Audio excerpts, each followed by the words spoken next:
मैं पहुंच गया सेक्टर 18 नोएडा। सेक्टर 18 नोएडा में मैं डीएलएफ मॉल ऑफ इंडिया में राइडर को ड्रॉप कर दिया। और ये ड्यूटी देख रहे हो, 9 किलोमीटर की ड्यूटी है। ये देखो 8.8 किलोमीटर गाड़ी चली है, 13 मिनट का टाइम लगा है। और इस ड्यूटी में अर्निंग जो मेरी हुई है ना, ये देखो 397 रुपए हो गई 13 मिनट के अंदर 400 रुपए ट्रिप कंप्लीट हो गई। अब मैं बताता हूँ आपको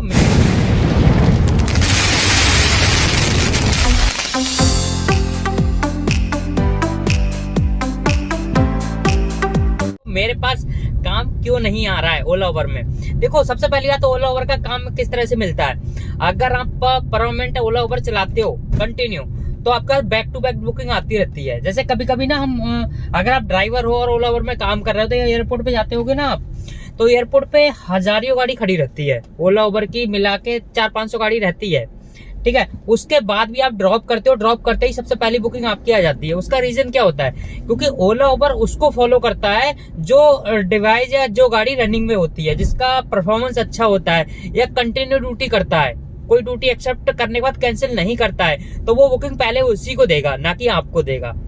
तो जो गाड़ी रनिंग में आती है ना, उसको ही बुकिंग देके फिर से भेज देता है। जो पार्किंग में खड़े रहते हैं वो खड़े ही रह जाते हैं। जब ओला उबर के पास अनलिमिटेड काम होता है तब वो गाड़ियां निकालता है पार्किंग वाली।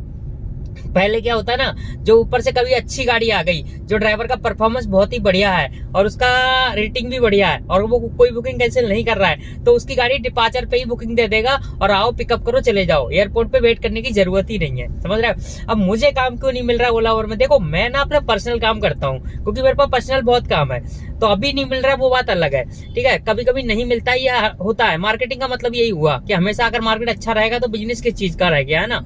तो बिजनेस का मतलब यही होता है अप डाउन होना। तो अपने पास काम कभी कभी बहुत अच्छा होता है, कभी कभी कम होता है। तो अभी अपने पास काम कम है। अब ओला उबर चला रहा हूँ मैं, तो ओला उबर में काम मुझे क्यों नहीं मिल रहा है, वो यही वजह है कि मैं कंटिन्यू ओला उबर नहीं चलाता हूँ। अगर कल से मैं कंटिन्यू ओला उबर चलाने लगूँ ना, फिर मेरे पास पर डे बुकिंग आएगी, पर डे में अच्छा काम करूंगा ओला उबर के साथ में। अभी भी कई ड्राइवर भाई ऐसे हैं जो ओला उबर में अच्छा काम कर रहे हैं, अच्छा काम कर रहे हैं, बोले तो 3K 4K के आसपास कर रहे हैं, मतलब 3-4 हजार रुपए का पर डे काम कर रहे हैं 12 से 14 घंटे में। लेकिन मेरे पास काम नहीं आ पा रहा है, बस यही वजह है और कोई वजह ही नहीं है इसकी। तो मैं तो टाइम पास कर रहा हूँ, मैं उस दिन का इंतजार कर रहा हूँ जिस दिन मेरे पास बाहर की बुकिंग आएगी, चाहे अभी आ जाए, फोन आ जाए, चाहे कल आ जाए, है ना। तो मैं उसी दिन का इंतजार करता हूँ। अब ओला उबर तो इसलिए चला लेता हूँ ना, जैसे कि मतलब अपना EMI वगैरह निकल जाएगा, घर पे भी बैठा रहता हूँ, कोई कंटेंट नहीं होता वीडियो बनाने के लिए, और बाहर घूमता रहता हूँ, मार्केट का भी पता लगता रहता है। चलो कोई नहीं, यही बताना था, यही इन्फॉर्मेशन है। अब अगर आपके पास टाइम काम नहीं आ रहा तो ओला उबर की सारी बुकिंग एक्सेप्ट करो, कैंसिलेशन कम करो, और बस। और अपना एक ही फंटा है, जहां मिले काम वहां करो काम। तो बस आ जाएगी अगली बुकिंग, करेंगे काम फिर।